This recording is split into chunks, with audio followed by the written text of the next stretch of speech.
So, games. I'm sorry. Man. Alright, I'm back, sorta, kinda. Oh man. Now I'm doing good.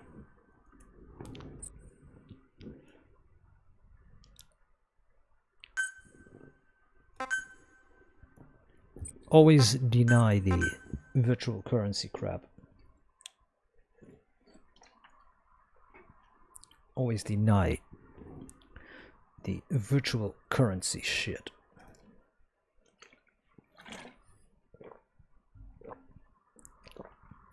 What do you see?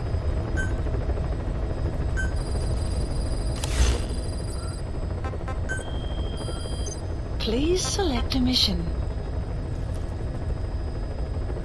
Okay, that's it.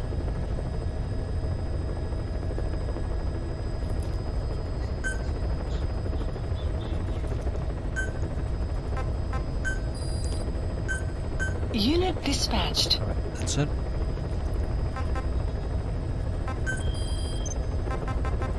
We're doing the prisoners. Please select a landing zone. Need to farm girls a little bit. Deploying.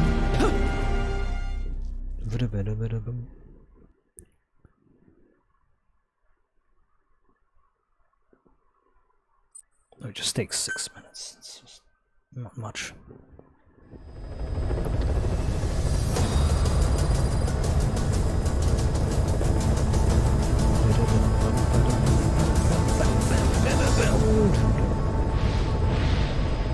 Love the music.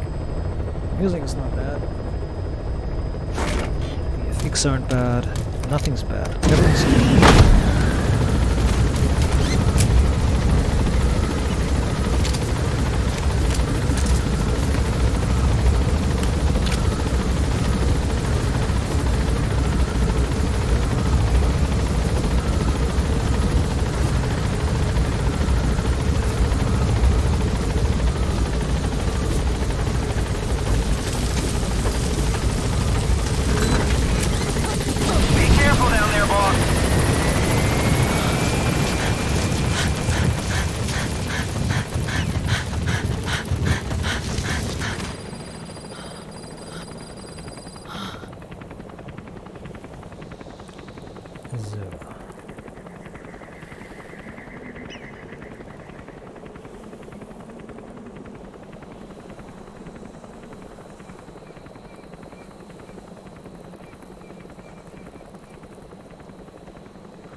Clouds approaching.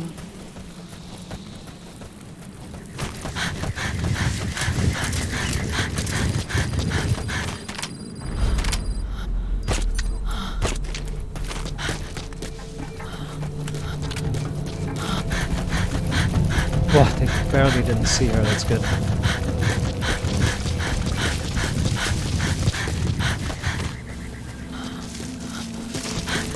Snipers?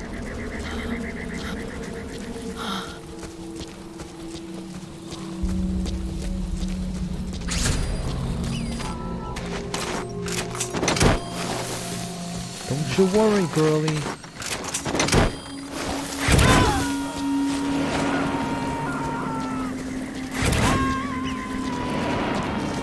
You gotta extract him.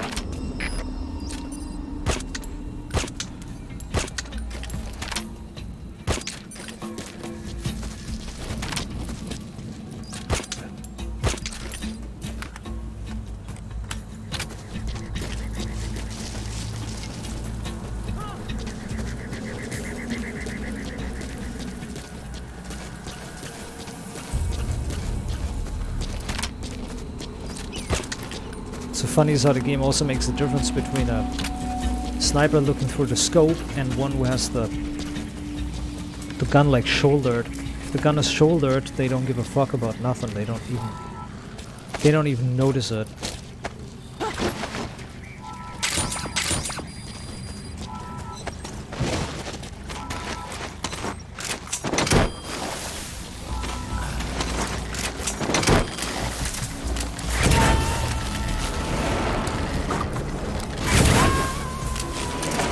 Subject on board.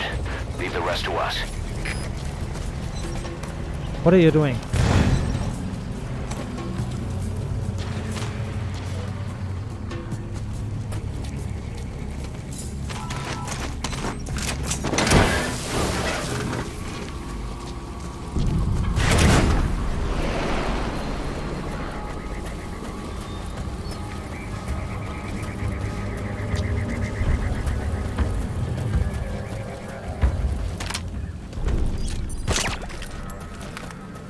If you shoot a guy with a helmet in the chin, it goes through.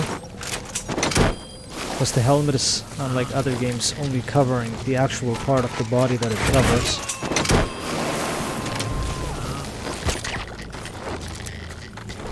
You gotta extract him.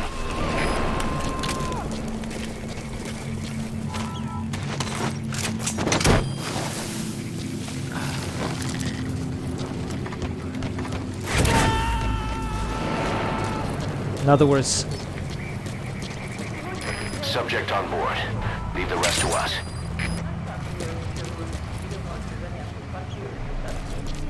the game design is peak. Hey there. Help! Help! Nice hair. That's the target. Oh, ponytail.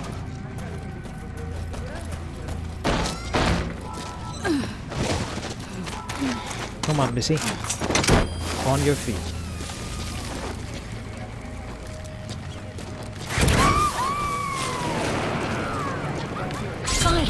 Side ops list updated.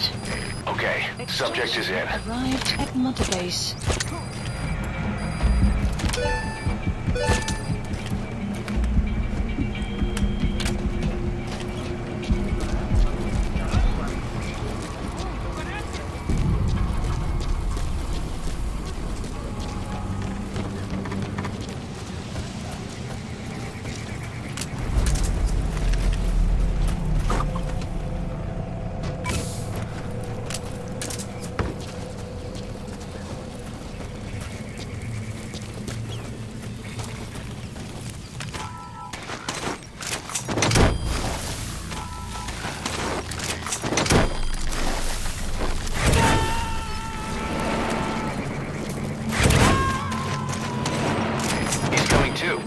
Roger that.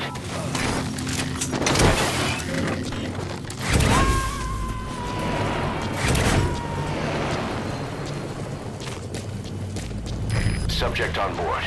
Leave the rest to us.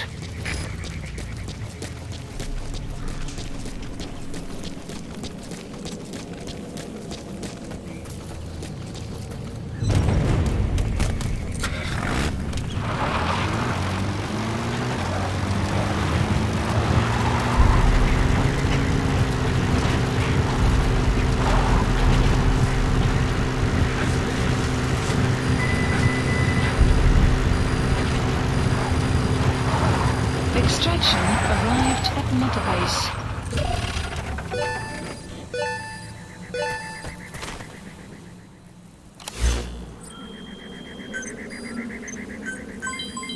Development project has been added.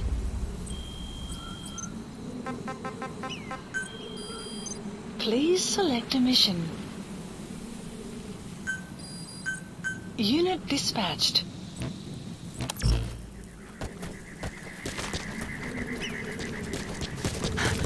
Anything nearby? Not at all. Well, there's these things.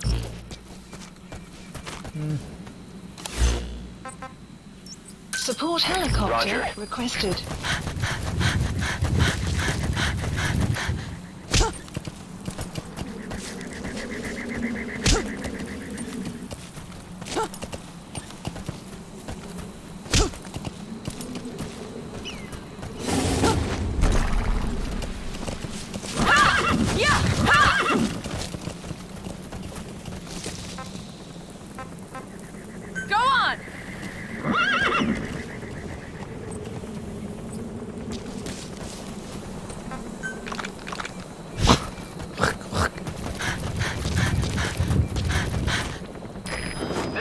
squad.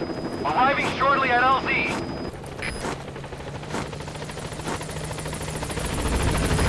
This is B squad. On station at LZ. I think D-Horse just got unlucky, or unhappy, I mean.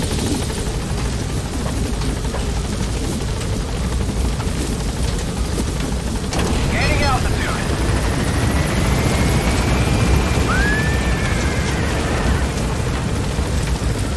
Oh, the other guys woke up. Buddy departing area of operations.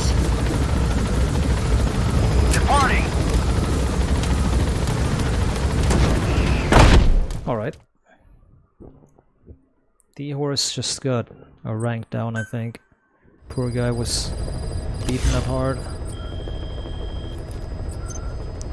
Please select a mission.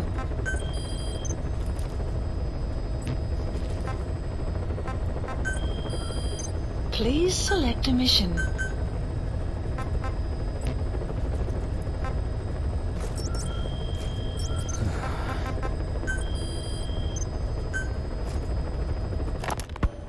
You were hospitalized in Dekelia, a British sovereign base area on Cyprus. It's part of British overseas territory that falls outside of Cypriot jurisdiction.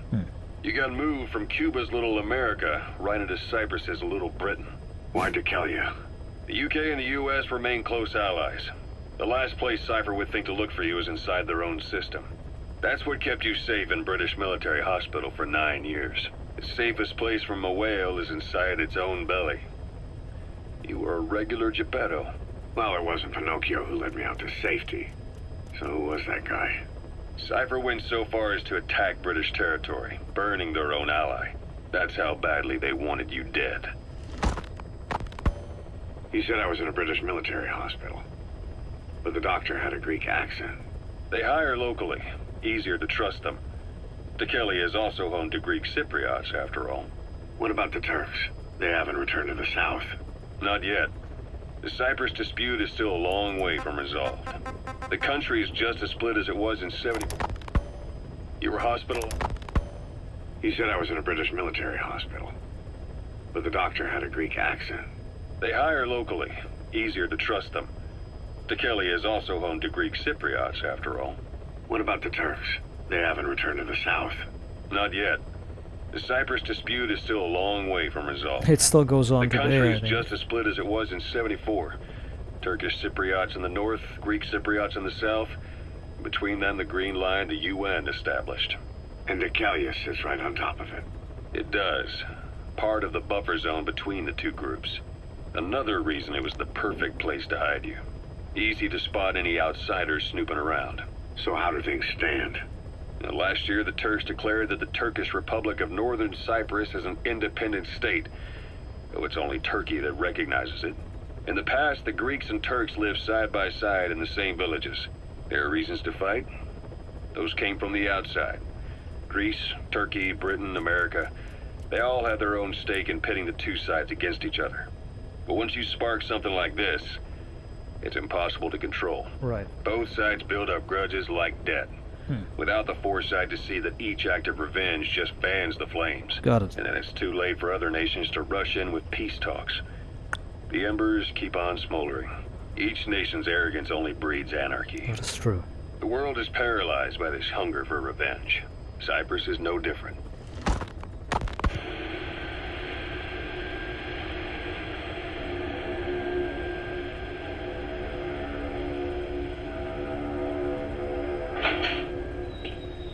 You're up. We're changing ships? We can't go sailing the Suez in a whaler. The Suez Canal. When did they reopen it? Not long after you were attacked. Once they finished sweeping it for mines after the Arab-Israeli conflict. Can you stand? We're going to transfer to a container ship for passage through the Suez. Our destination is Pakistan, Afghanistan's neighbor to the south. There we disembark and head via Peshawar to the Zero Line, the border. We'll travel to the Khyber Pass by road.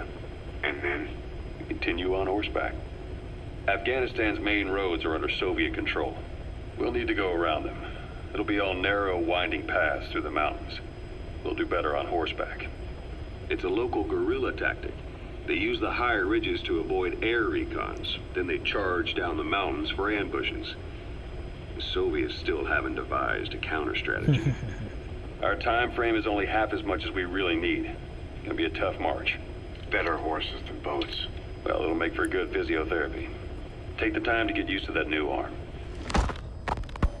While the Soviets have indicated they are not participating in the Los Angeles Olympics, primarily because the United States has made no attempt to guarantee the safety of the Soviet Union's athletes, the United States is increasingly demonstrating the belief that the issue has nothing to do with its preparations, and in fact this is retaliation for the Western nations' boycott of the previous Moscow Olympics. That concludes today's news. That's quite some news. The Soviet Union not attending the LA Olympics? Yeah. Andropov's death has changed some things. They're calling it revenge for the Western boycott of the Moscow Olympics. Countries boycotted the Moscow Olympics? Yes. In protest of the Soviet Union's invasion of Afghanistan. Over 50 countries were absent. It's too bad I didn't get to see Yamashita's judo. When the 40th Army crossed the Amu River 4 years ago, détente went right out the window. The U.S. Congress chose not to ratify SALT II. And Reagan's hardline politics won him the presidency in a landslide. According to him, the Soviet Union's an evil empire. A second Cold War. And there's been no end to regional conflicts and civil wars. This is crazy. Lebanon, the Falklands, Grenada, Iran, Iraq. The story never changes. Egypt and Israel did sign a peace treaty. But then the driving force on the Egyptian side, President Sadat, was assassinated afterward. Apparently his actions were considered a betrayal of his fellow Arabs. Islamic extremists? Yes. Fundamentalist extremists have been responsible for some bold acts of terrorism in recent years. Jesus. We've had extremist students in Iran take U.S. embassy workers hostage, and suicide bombings in Lebanon. Over 300 foreign soldiers stationed there have been killed. The countries have yet to develop an effective means of dealing with terrorism. Afraid of losing their own men, they've pulled their forces out, handing private forces a golden opportunity. Private forces? Small armies with no national affiliation, working for the highest bidder. That's right, they got the idea from you. After Mother Base went down, they began spreading to meet the soaring demand. Miller's organization is just one of many PFs now. The entire world is after you. But at the same time, it needs you too. Miller told me about what happened in the Caribbean 9 years ago. You do remember Miller. You'd formed a private army with him. An army with no allegiance to a nation. I remember, but... I see.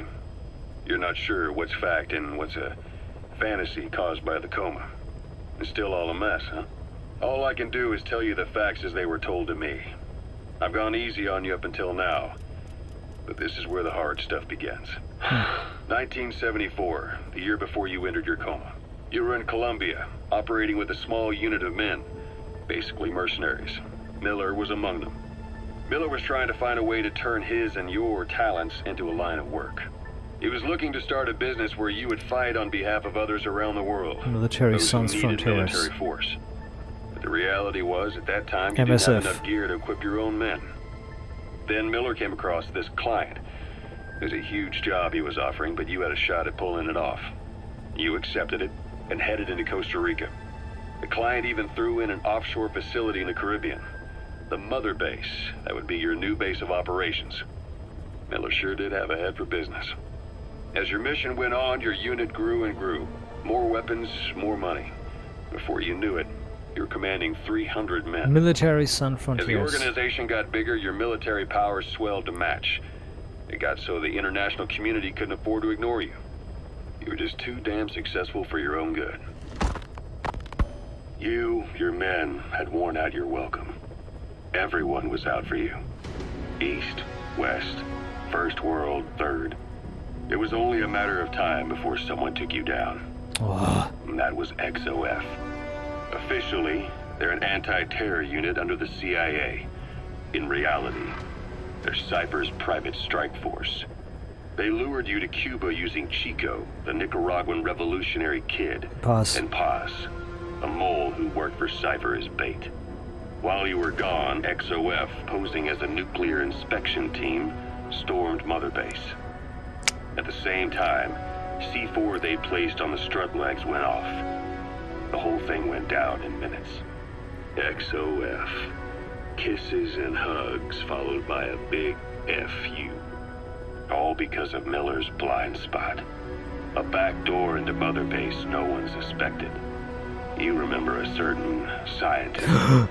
Huey was responsible for bringing the inspection team on board, giving the enemy a perfect opportunity to hit you at home.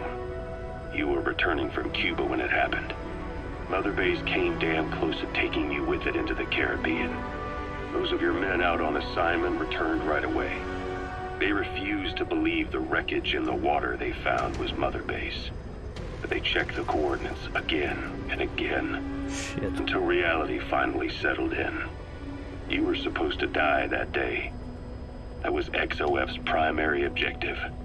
As far as most folks know, you did. The first doctor to see you wasn't even sure what he was looking at.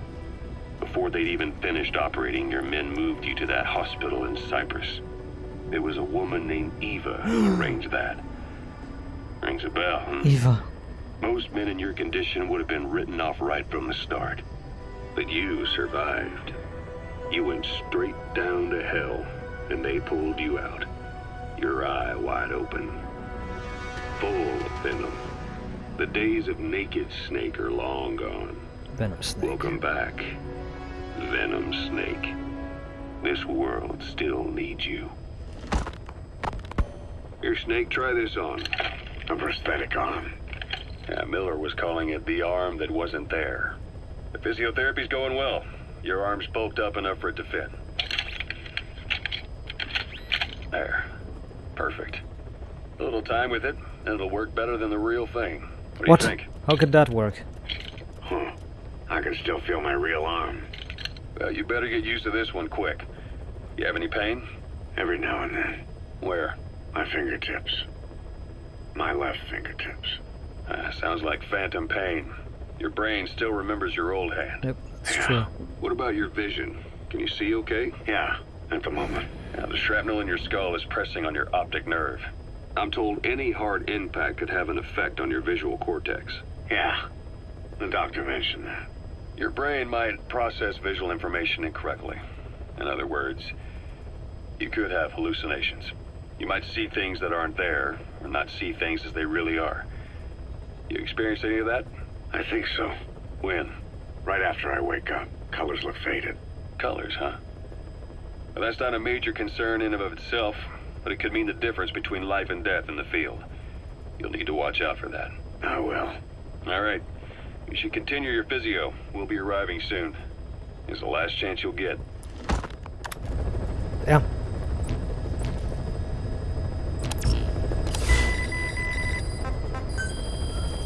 Please select a mission.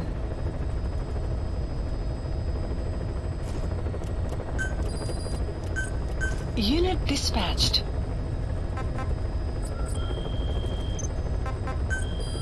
What's so crazy about the storyline is that it makes a little bit of sense, kind of, the way they're explaining it. The storyline is explained from... Alright. You are Snake. So the storyline is explaining it to you. Your character has slight amnesia.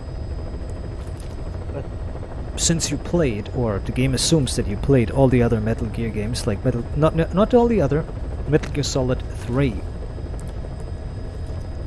and 5. So you played the 1970s and the 1980s campaign with Big Boss, or as Big Boss.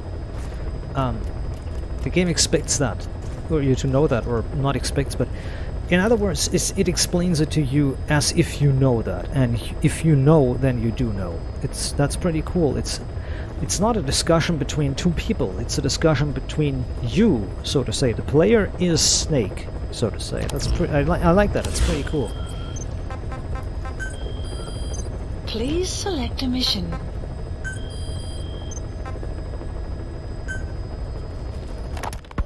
Awesome. Thanks a lot. I hear they started calling you Shalashaska in Afghanistan. What's that about? You know the term Sharashka? It's slang for a suspicious, hastily thrown together organization. The word became associated with a type of forced labor facility in the Soviet Gulag system. Right. OKB scientists and engineers who'd been convicted of crimes were sent to a Sharashka for forced R&D. The Sharashkas were supervised by Lavrenti Beria of the NKVD, the secret police, under the official name 4th Special Department. Right. Forced research? That's not very different from what we do here. Diamond Dogs is different. Everyone here believes in you. Regardless of where they came from or why they're here, they revere you. And they're fighting because it was their choice. And if it wasn't, they'd leave? Who knows? That's our reality here, whether it's real or not. If there's another truth, I don't want to know it. All that matters is that's the concept that's taken shape in their heads. The traces of a group ideology, our superstructure, to put it in Marxist terms. All right. Go on. Right. So anyway, at some point the enemy started calling me Sharashka. This was after the war in Afghanistan broke out. While I was keeping an eye on you in that hospital, I was also heading up interrogations here. The men I broke gave up their comrades and families, everything they wanted to protect them most. No real cause for it. I just let myself get caught up in the old Russian pride. And suddenly I received the honor of becoming Special Interrogation Advisor to the forced labor camps. But the more men I interrogated, the more people saw me as just that, the interrogator. It helped cover my real objective of keeping you safe. You went that far for me? Far enough to keep you alive. I ended up being pretty well known among the Afghan guerrillas. Some of them would have seen me on the battlefield, and that's how I got the second half of the name. Shashka. It's a sword, a type of saber from the Caucasus. Russian dragoons and Cossacks carried them into battle. Now, the Russian Empire had a general by the name of Fyodor Arturovich Keller. His bravery earned him the nickname Russia's Greatest Shashka. Someone must have known about that, because somewhere along the line, Shashka got stuck on the end of Sharashka. The guerrillas were using the name amongst themselves, and by the time I got to hearing about it, pronunciation had wound up as Shalashashka. So, half Gulag, half Hero Sword. Is a perfect fit. But you see how rumors and ideas about people can get out of hand fast. Right. Once you create a character and put it out there in public mind, it warps and twists with every baseless rumor. And before you know it, all people see are phantoms. In my case, it works out just fine. I'm plenty used to working under aliases. Right.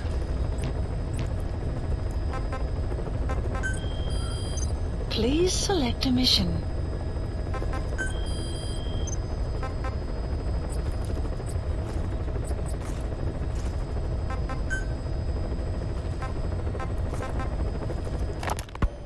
So SALT 2 still hasn't gone into effect. That treaty was drawn up to limit not just the size of the U.S. and Soviet Right. Union's nuclear arsenals, but also their delivery systems. The whole deal. Just when we Salt thought all got those turned years into of Start, negotiations or had paid Start off, got turned somebody into Salt, decides to rather. invade Afghanistan. The timing couldn't have been worse. This is pretty The funny. president was in the middle of the SALT 2 talks back then. You mean while you were busy trying to In stop Metal Peace Gear they're Walker? using I Start, heard. and Salt is President Ford was meeting with the It's General just a Secretary different of type. Vladivostok.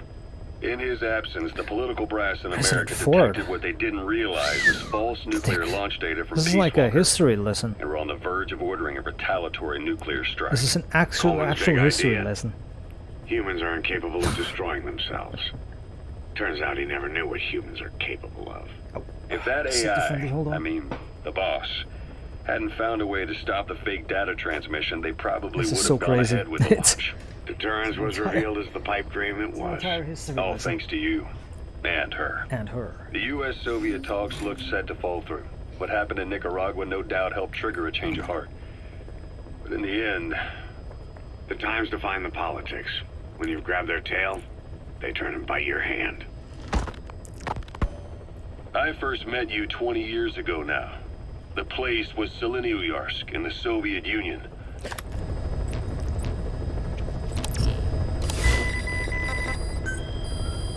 Please select a mission.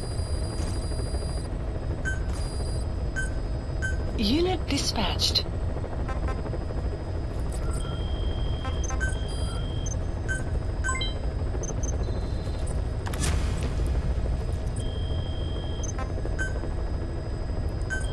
Please specify a project. It's such a crazy little thing.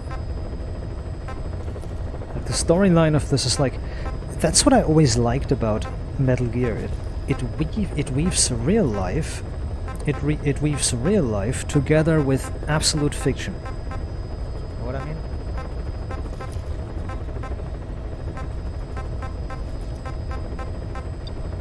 It weaves absolute fiction together with real life. I really like that little twist, that little thing. I really like it.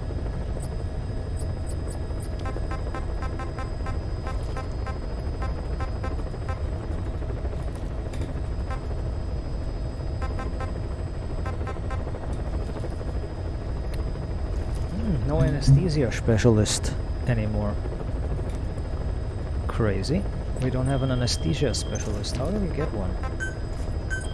Please specify a project.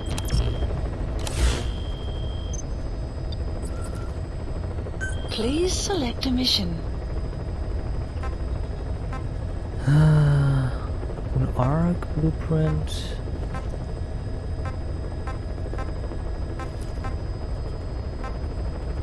Here's an anesthesia specialist in... excuse me. An Angel with Broken Wings has one that we haven't found yet.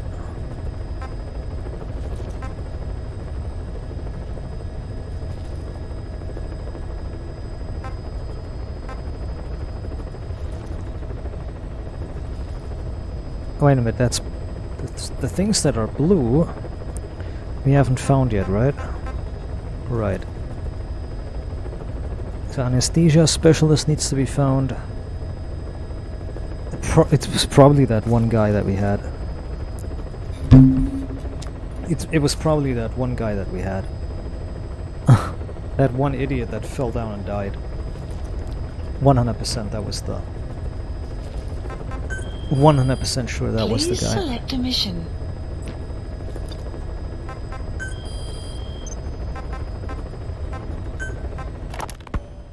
I first met you 20 years ago now. Metal Gear Solid 3. The place was Selenouyarsk in the Soviet Union. Exactly. We were enemies. I was with the GRU. You were still fighting for America. 1964. Operation Snake Eater. Its objective? The assassination of the legendary soldier known as the Boss. When you returned home successful, they awarded you the title Big Boss. Your CO, Zero, sought to carry on the Boss's will by covertly establishing his own organization. You knew the original members from Operation Snake Eater. Patriots. From America, there was David O, or as he was to you, Major Zero. Donald Anderson, aka Sigint. Dr. Clark, who went by paramedic during the operation.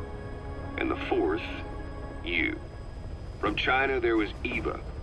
And me, Ocelot, from the Soviet Union. 6 in total. To us, government notions of friend and foe were meaningless. As were East and West, we joined forces by our will alone.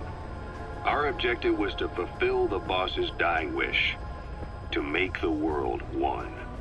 And to do it, Zero used the Philosopher's Legacy, the secret war fund you obtained during Operation Snake Eater. This organization would go on to become Cypher. Well, it became Cypher. I, on the other hand, was left with the problem. You only recovered half of the legacy. I had to locate the other half Philosopher's myself. Legacy, yeah. When I found the funds, I passed them on to Zero, just as you wanted. I still trusted him in those days. We thought what he was doing was the Boss's will, until he started that one project. Les enfants terribles, Zero called it. You parted ways, as did Eva, leaving only Anderson and Clark still with him. I maintained limited contact, although truth be told, we were just keeping tabs on one another. The reason was always you. After you returned to the Army and created Foxhound, you left America. For a time, even I'd lost track of you. I'd imagine Zero did too. You always were the best when it came to hide and seek. Zero created Cypher, an information network to tap into every corner of the globe. Woven together, Cypher's arteries make the world just one big organism. And that's not all. It also monitors the thorn in Zero's side. That's you, tracking your coordinates wherever you might go. The further you strayed from your roots, the larger Zero became. Please As if he was trying to close the gap between you. But before long, he disappeared from public life. Only a few people had direct contact with him. For a time, I was one of them. Then a year after you fell into your coma, he slipped out of sight entirely. Since then, nothing. No photos, no recordings, not even a reliable rumor as to his whereabouts. I tried every method I could think of, but Zero was gone. Freed of his control, his creation, his power continued to grow. Cypher is a great beast, and Zero was its spine. But even without him, it's endured, evolved. But now its body is rotting, riddled with parasites. Parasites like the ones who attacked you 9 years ago in the Caribbean, and then at the hospital. Cypher's Black Ops unit, XOF. They learned where you were, and came to wipe the slate clean. Bastards.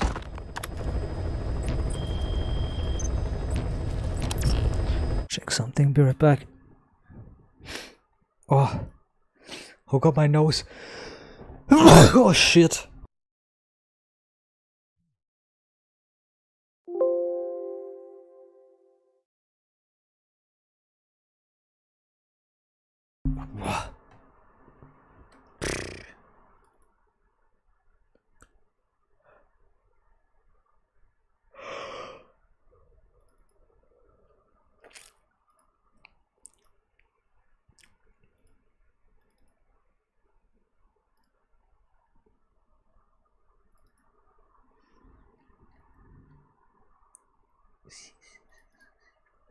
Oh.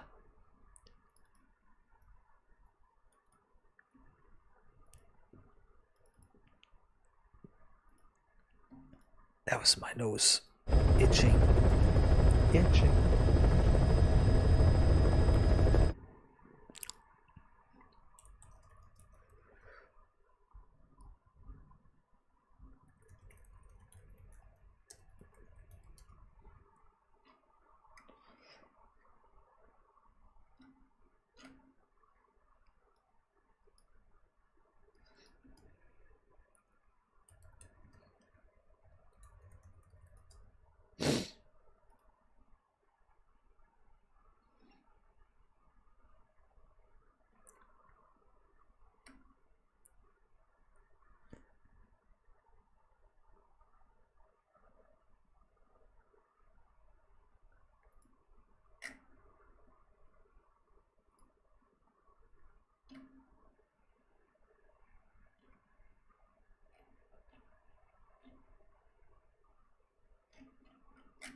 So.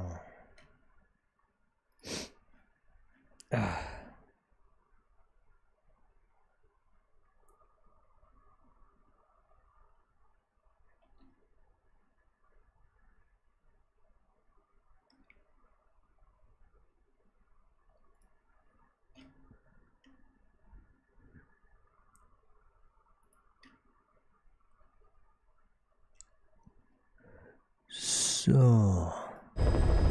Oopsie. Quiz me. Quiz me.